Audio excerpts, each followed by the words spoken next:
On a crisp Chicago autumn afternoon, the vast cityscape, viewed from the hospital window, was bathed in a golden effulgence.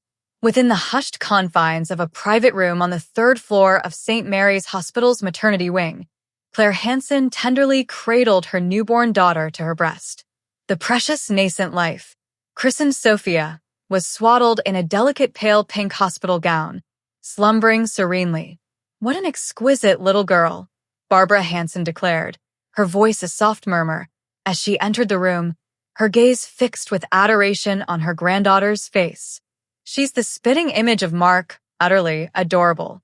Claire offered a faint smile, her gaze softening. Barbara, Mark's mother, had consistently been affable and embracing throughout the 3 years since their marriage. A woman of formidable strength, Barbara had adroitly steered Hansen Construction, the venerable company her late husband had founded, entirely on her own. With her silver hair meticulously styled and clad in an impeccable, elegant suit, she always epitomized grace interwoven with benevolence. "The advent of my first grandchild truly fills me with boundless joy. I've been here every day for 3 days now, just to gaze upon her sweet face," Barbara remarked, settling into a chair and meticulously arranging the fresh bouquet she had brought into a vase. "I've reconfigured my work schedule to dedicate as much time as humanly possible. Please do not hesitate to ask for any assistance until you're discharged." A wave of profound gratitude washed over Claire. Her own parents resided in Florida and couldn't make an immediate trip. Barbara's comforting presence was a profound solace. As Claire worked as a graphic designer from her home studio, she planned a gradual resumption of her professional duties during her maternity leave. With Barbara's unwavering support, balancing her career and the demands of new motherhood would be significantly more manageable. "Thank you so much. Mark seems rather engrossed in work too. He was quite late again last night," Claire confided, a faintly perturbed countenance clouding her features. "That young man is industrious, just like his father," Barbara responded with a tender smile. "But he understands that family invariably comes first. Currently, he's in the critical final stages of a pivotal construction endeavor and finds himself tethered to meetings, but he should certainly have more availability on the weekends."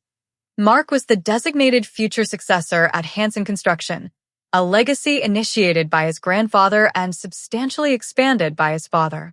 Since uniting with Claire in matrimony, his sense of responsibility had intensified, and he was profoundly devoted to the company's expansion. Claire sometimes fretted that Mark became overly absorbed in his professional obligations, yet she acknowledged that it was ultimately for the welfare of their burgeoning family. "Sophia truly is an exceptionally placid infant," Barbara observed. "Her cries are barely audible, and she will undoubtedly be a remarkably easy child to rear." Mark was exactly the same as a baby. Claire gently caressed her daughter's minuscule hand. After 3 years of marriage, they had grappled with the challenges of conception, enduring periods when both husband and wife became profoundly anxious. The doctor had affirmed there were no particular impediments, but it remained a relentless ebb and flow of aspiration and ejection each month. Sophia's eventual conception, after all they had endured, was nothing short of a marvel for both of them. "Claire, you performed wonderfully," Barbara murmured, placing a supportive hand on her daughter-in-law's shoulder. "Childbirth must have been arduous, but this is, in truth, the real commencement. Let us, as a family, nurture and rear this little angel together." As evening approached, Mark arrived at the hospital, having concluded his workday. He ran a weary hand through his dark brown hair and slightly loosened the knot of his tie. Though visibly fatigued, his eyes brimmed with unadulterated love as he gazed upon his daughter. "Welcome home, Daddy," Claire jested, eliciting a sheepish grin from Mark. "I still find it difficult to believe this is real," Mark confessed, pressing a tender kiss to his wife's forehead before carefully taking Sophia into his arms. "She's so small, so featherlight. I've truly become a father." Barbara nodded with profound contentment, observing her son. "You will evolve into a splendid father too. A cherished new member has joined our family, the Hansens." The trio spent serene hours in the tranquil hospital room, their world revolving around the tiny new life. Outside the window, the sun began its descent, and the city lights commenced their gradual, shimmering appearance. Surrounded by her family's comforting aura, Claire's heart swelled with eager expectation for their impending life together. Her discharge was slated for the following day, marking the genuine commencement of their domestic life. Despite Mark's demanding professional schedule, Barbara had pledged her unwavering support, and with her home-based work, Claire felt confident she could achieve a harmonious balance with childcare. Sophia emitted a tiny yawn and drifted back into slumber. The subsequent morning, Claire awoke feeling profoundly invigorated. Her post-delivery recovery was progressing smoothly, and the physician had affirmed that both mother and child were robustly healthy and could be discharged precisely as scheduled. Sophia, too, slept soundly, save for nocturnal feedings, proving herself an exceptionally placid infant for a newborn. Around 9 a.m., Nurse Emily brought breakfast. "Good morning, Mrs. Hanson." Emily greeted brightly, her eyes twinkling as she checked on the baby. "Sophia is thriving beautifully again today. Her weight is increasing consistently, and her breathing is stable. She truly is an embodiment of wellness." Claire savored a casual conversation with Emily while enjoying her breakfast with a newfound peace of mind. With only one day remaining in the hospital, her anticipation for their new life at home intensified with each passing moment. A little after 10 a.m., Barbara revisited the hospital room. Today, she was attired in a light blue sweater paired with crisp white pants, a slightly more relaxed ensemble than her usual formal wear. She carried a substantial gift bag. "Good morning, Claire. Today I've brought Sophia some delightful gifts," Barbara announced, retrieving exquisite hand-knitted baby clothes from the bag. "I spent countless hours knitting these last night. I crafted them in delicate pale pink and cream hues to enhance her femininity." "Oh, how marvelous!" Claire exclaimed, deeply touched. "Such delicate needlework. You're truly skilled. I eagerly await seeing Sophia in them." Barbara smiled with a contented air. "When it's for my granddaughter, I wish to provide everything for her. It will soon grow cold, so I must prepare an abundance of warm garments for her."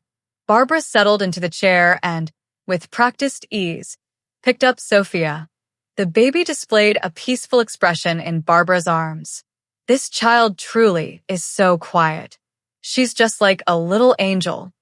Barbara gazed lovingly at her granddaughter's face. Mark was like this as a baby, too, but this child might even be calmer. Last night, too, she hardly cried, except for feedings every 3 hours, Claire affirmed. The nurses were quite astonished, remarking, "It's rare to encounter such a serene baby." While gently rocking Sophia, Barbara began to deliberate upon the future. "When this child matures, what kind of lessons should we enroll her in? Piano is indispensable, of course, and ballet might be charming and feminine, too. I aspire to provide her with an exceptional education." Claire listened with a fond smile. Barbara's affection for her granddaughter was unfeigned, and her enthusiasm was at times zealous. Yet, seeing that it all emanated from genuine love, Claire felt suffused with gratitude. When lunchtime arrived, Barbara announced, "I'll procure lunch for you," and departed for the hospital cafeteria. Alone, Claire relished the quiet interlude with just herself and Sophia. "Sophia, you are profoundly loved," Claire whispered to her daughter.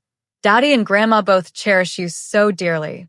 Let us all nurture you with utmost care as a family." Around 2 p.m., Mark called. "Claire, today's meeting is dragging on again. I'll stop by in the evening." Mark's voice sounded weary.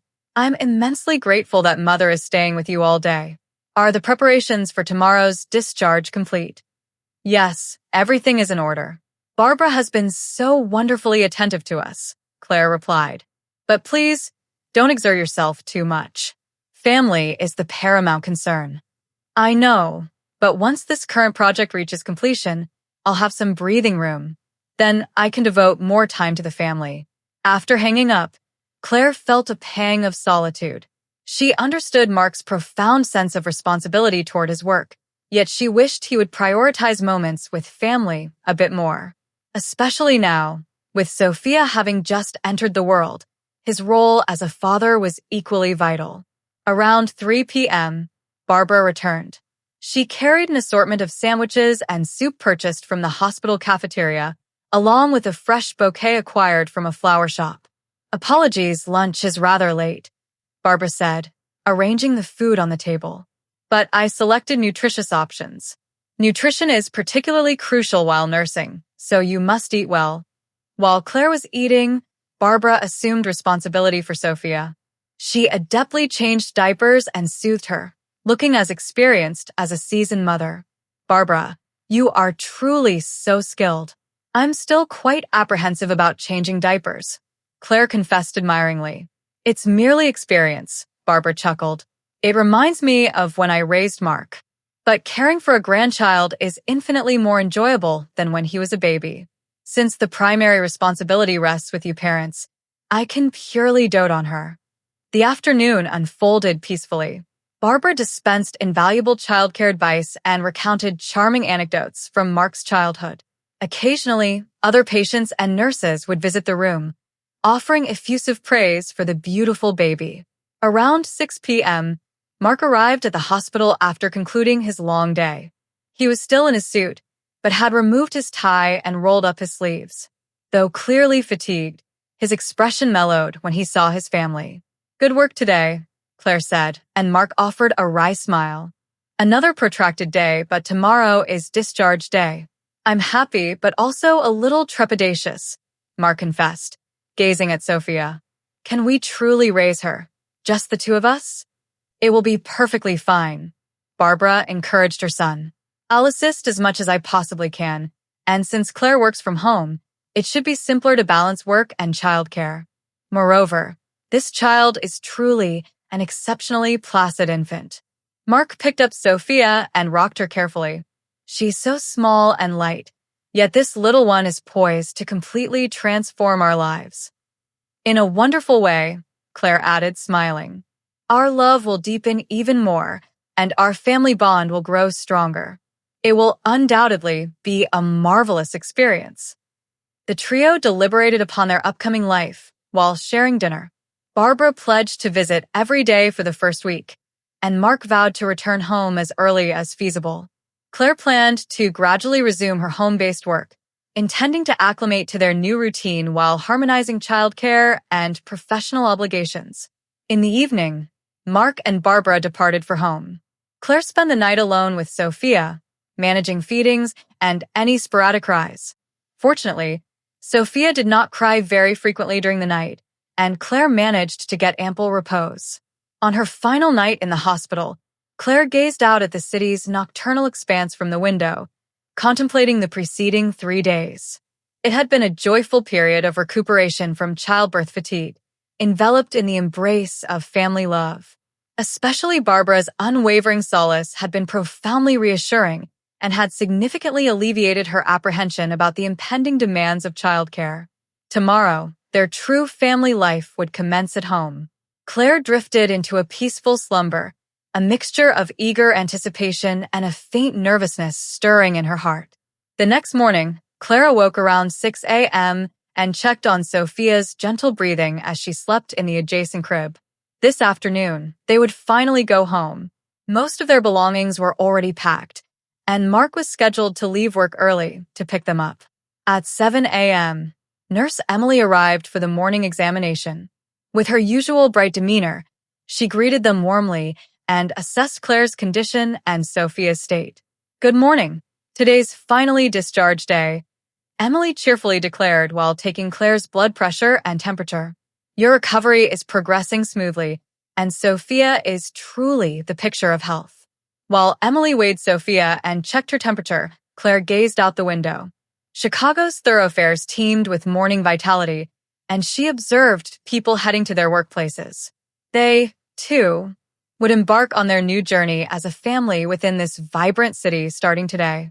"Sophia is very quiet again this morning," Emily noted. "She's really been an exceptionally placid infant these 3 days." She hardly cried at night and has become quite a celebrity among the nurses. After breakfast, Barbara arrived. As it was discharge day, she came earlier than usual. She carried a celebratory discharge bouquet and a basket of homemade muffins. "Good morning, Claire. Today's finally the day," Barbara exclaimed excitedly. "I've ensured the house is perfectly prepared.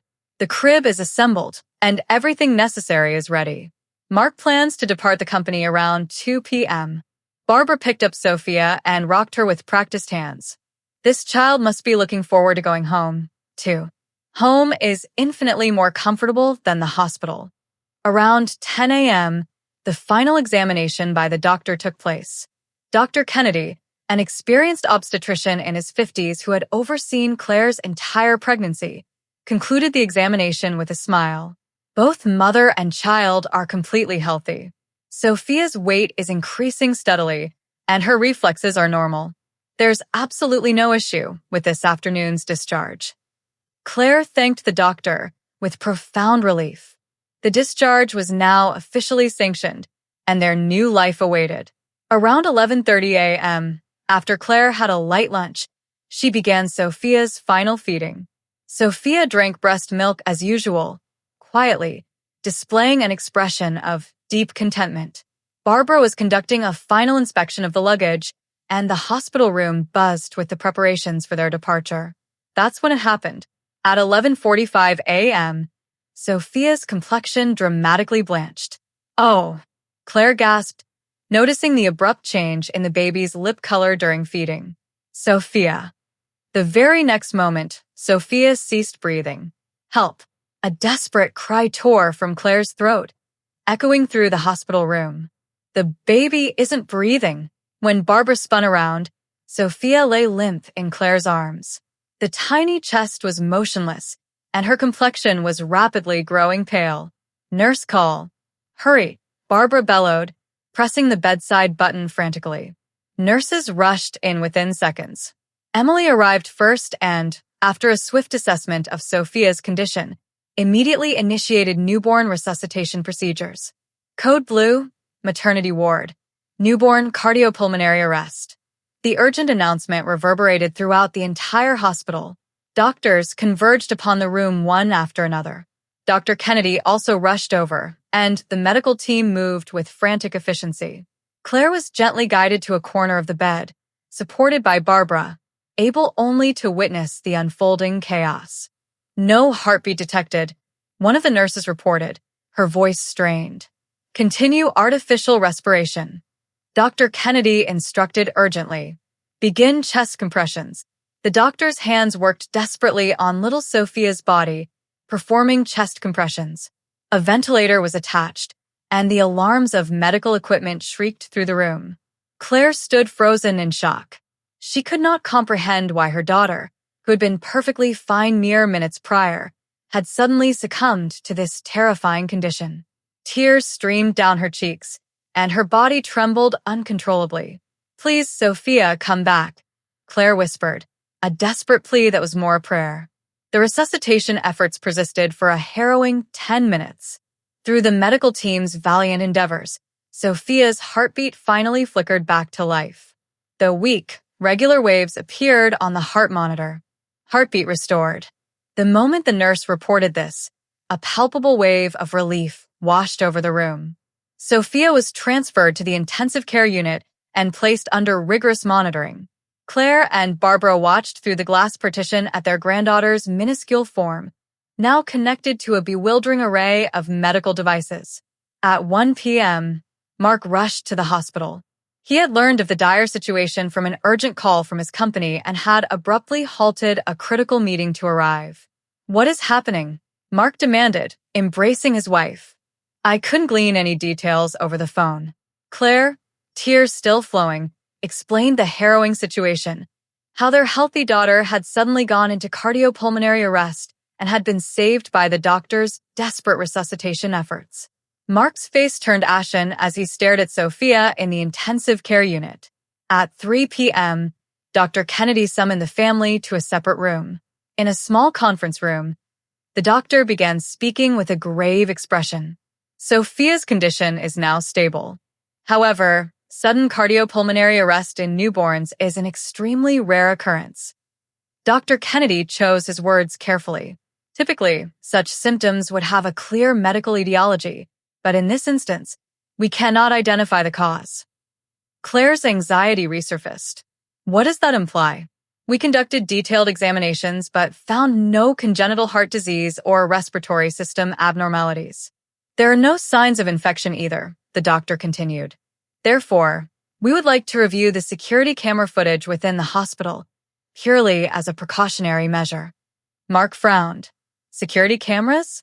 What exactly does that mean? The newborn nursery and areas surrounding the patient rooms are equipped with 24-hour surveillance cameras. This is in place to prepare for any emergency situations, Dr. Kennedy clarified. Mr. Hansen, I apologize, but would it be possible for only Claire to review the footage in a separate room? Claire was utterly confused. Why only her? What could possibly have been recorded on the security camera footage?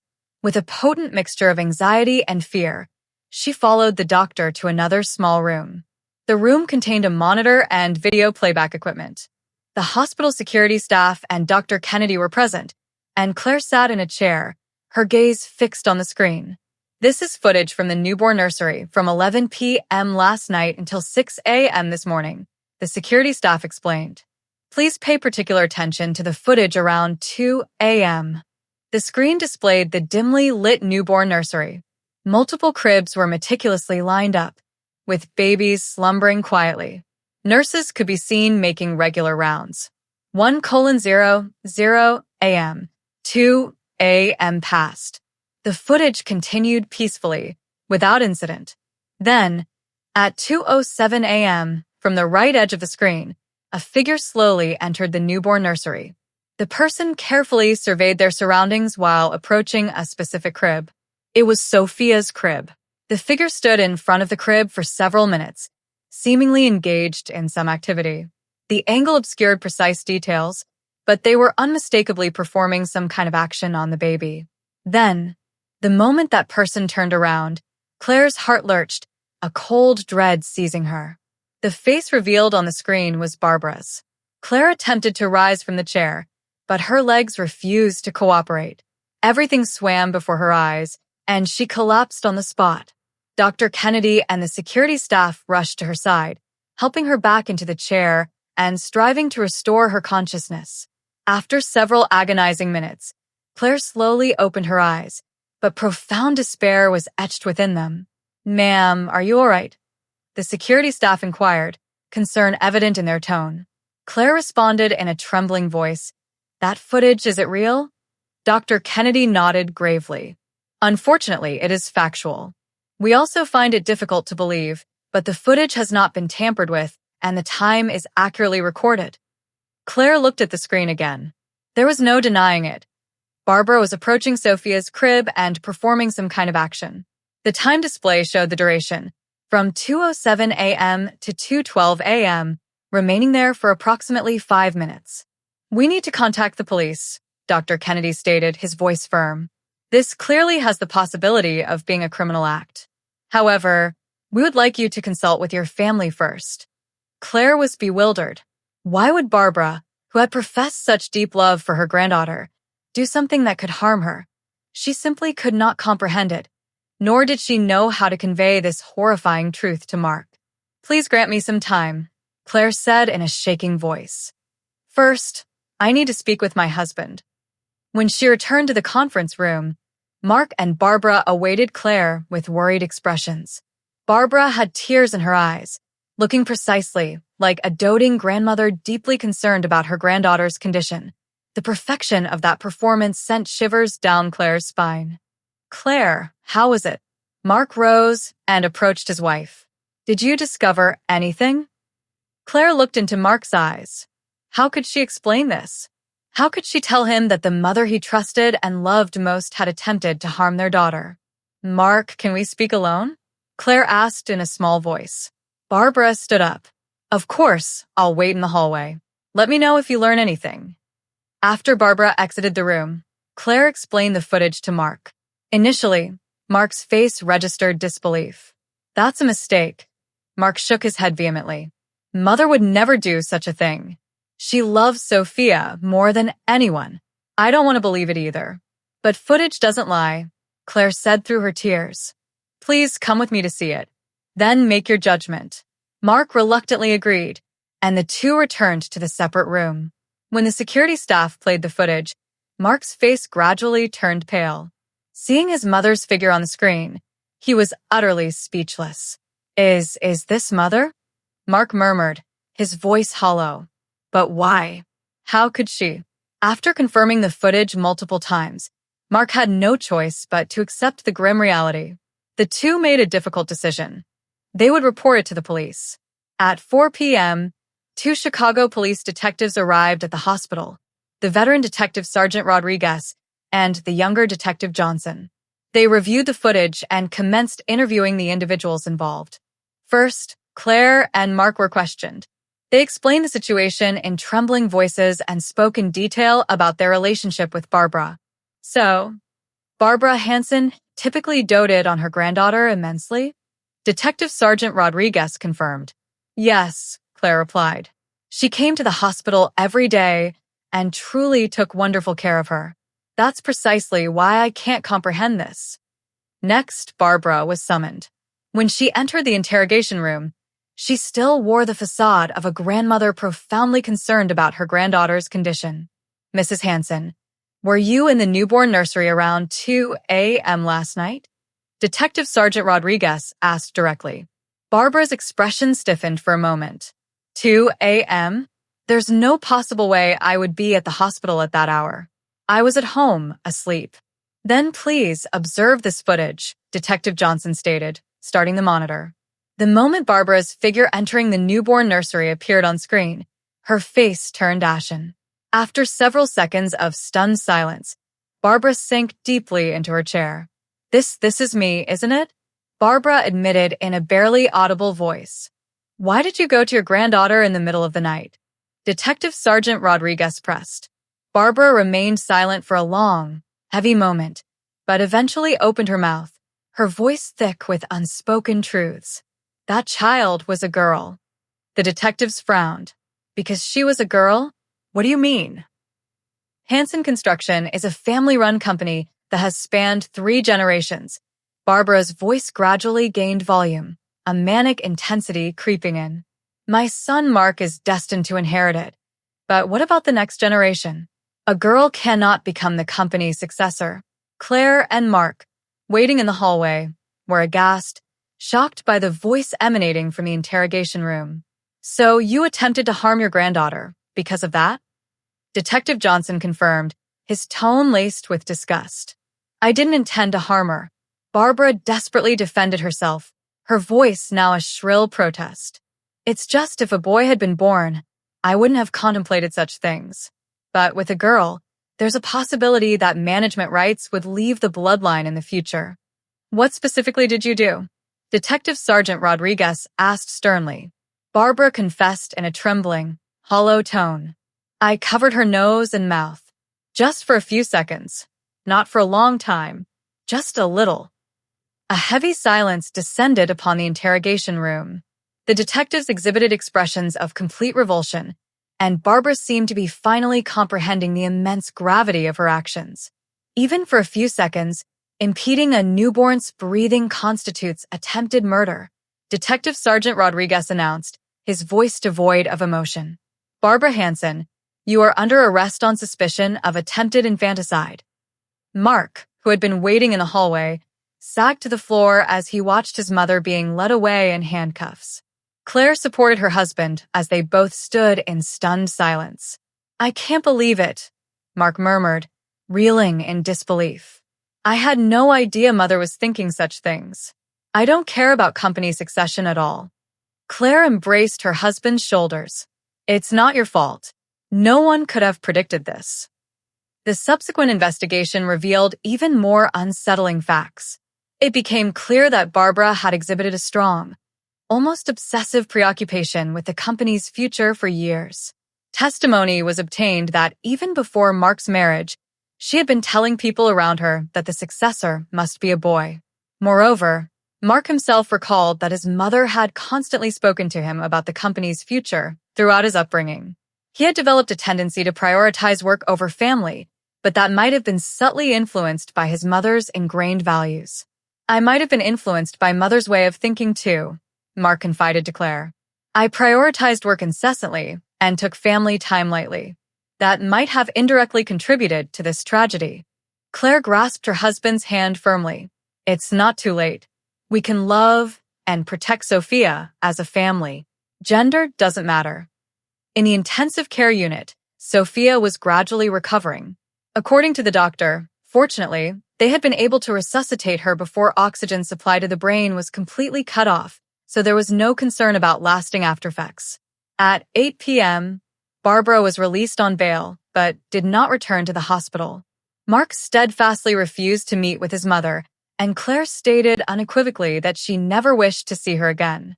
In the hospital room, Mark and Claire deliberated their daughter's future once more. Whatever transpired with company succession, Sophia had the inherent right to choose her own life path, and their paramount role as parents was to fully support that choice. Sophia, Claire spoke softly to her daughter, you are not less valuable because you're a girl. You are our treasure, and whatever path you choose, Mommy and Daddy will support you. Mark also pledged, holding his daughter's tiny hand. I don't care about company succession anymore. What matters most is that you grow up healthy and happy. Late into the night, the two spent serene time in the hospital room, a new resolve settling upon them. 1 year later, Claire and Mark were living in Tampa, Florida. They had relocated near Claire's parents and embarked upon a new chapter. Sophia was thriving, a picture of robust health, and was poised to celebrate her first birthday. In a cozy house with a small yard, the three lived quiet, peaceful days. Barbara Hansen's trial had concluded 6 months earlier. As a result of psychiatric evaluation, she was diagnosed with mild delusional disorder, but was judged not to be in a state of complete mental incompetence. She received a sentence of 3 years imprisonment with 5 years suspended execution for attempted infanticide. However, Mark and Claire had completely severed all contact with her. Honey, a letter arrived from Barbara, Claire's mother, Ellen, reported by phone. It seems to be an apology letter. But what should I do? Please don't read it. Claire answered immediately, her voice firm. I don't want any involvement anymore. Mark had resigned from the construction company in Chicago and launched a small remodeling business in Florida. Though it was a one-person operation with only himself as an employee, his community-focused service was garnering a sterling repute, and he was steadily expanding his clientele. I had 3 estimate requests today, Mark reported at the dinner table, a hint of satisfaction in his voice. I might be able to hire another person next month. Claire had also resumed her graphic design work from home. Many of her Chicago clients continued to commission her, and there were no financial anxieties. Most importantly, she was profoundly happy to be able to work while cherishing invaluable time with her family. Sophia had matured into a baby with a calm disposition, much like her father's, and often filled their home with her delightful laughter. When playing with her at the neighborhood park, other mothers frequently praised her as such a good child. One Sunday afternoon, Claire was perusing Chicago news in the local newspaper. There was an article stating that Hansen Construction had been acquired by a major construction conglomerate due to a lack of a suitable successor. The 3-generation family-run company had finally passed into external hands. Look, there's an article about your company, Claire remarked, showing the article to Mark. Mark read through the piece, but evinced no particular emotion. I see. Well, it was expected. No regrets. Claire pressed gently. None at all, Mark declared, his voice resolute. I've learned what's infinitely more important than the company. Mark picked up Sophia, his daughter, who looked at her father's face and laughed with pure delight. This child has the right to choose her own path. Our job is to support that choice. Mark spoke to his daughter, his gaze full of paternal devotion. Whether in construction, as an artist, or as a scientist, whatever she becomes is perfectly fine. I just want her to live happily. Claire smiled, watching her husband and daughter. A year had passed since that terrible incident, and their family bond had grown profoundly deeper. They had truly realized that love and understanding, rather than bloodlines or tradition, were the immutable foundation of family. In the evening, the three strolled along the nearby beach. The sunset over the Gulf of Mexico was breathtaking, and Sophia was enchanted by her first sight of the ocean, flailing her tiny arms and legs in joyous excitement. By this time next year, this child might be walking, Claire mused aloud. Then we'll run around on the beach together, Mark replied, his voice brimming with anticipation. Gender doesn't matter. She's my precious daughter. Meanwhile, in Chicago, Barbara Hansen lived a solitary existence in an apartment. As someone on probation, she was completely estranged from her son and his wife. With the company sold, she was also navigating a financially challenging situation. Every day, she gazed at photographs of her granddaughter, tormented by agonizing remorse. Trapped by antiquated precepts about succession, she had lost the most vital thing in her life. All the apology letters she dispatched were returned, and communication from her son had entirely ceased. What have I done? Barbara murmured to herself, her voice thick with self-reproach. To that adorable granddaughter, how could I have done such a thing? Her psychiatrist had recommended regular counseling, but it seemed it would take a great deal of time for Barbara to fully grasp the colossal weight of her mistake. The Florida night was quiet. After tenderly putting Sophia to bed, Claire and Mark spent relaxed time together in the living room. Do you ever reflect on what transpired back then? Mark asked, his voice soft. Sometimes, Claire answered honestly. But I feel more sadness than anger. Barbara might have been a victim of those old values, too. Mother was a kind person, Mark said quietly, a distant look in his eyes. But she might have been crushed by the immense weight of family management inherited from grandfather and father. I might have walked the same path. Claire grasped her husband's hand, but we chose a different path. Love alone is enough for Sophia. Small, even breathing sounds emanated from Sophia's bedroom. Claire and Mark looked into their daughter's room and gazed at the small, sleeping figure. Good night, Sophia, Claire whispered. You are loved. That alone is enough. True family is not bound by bloodlines, gender, or tradition.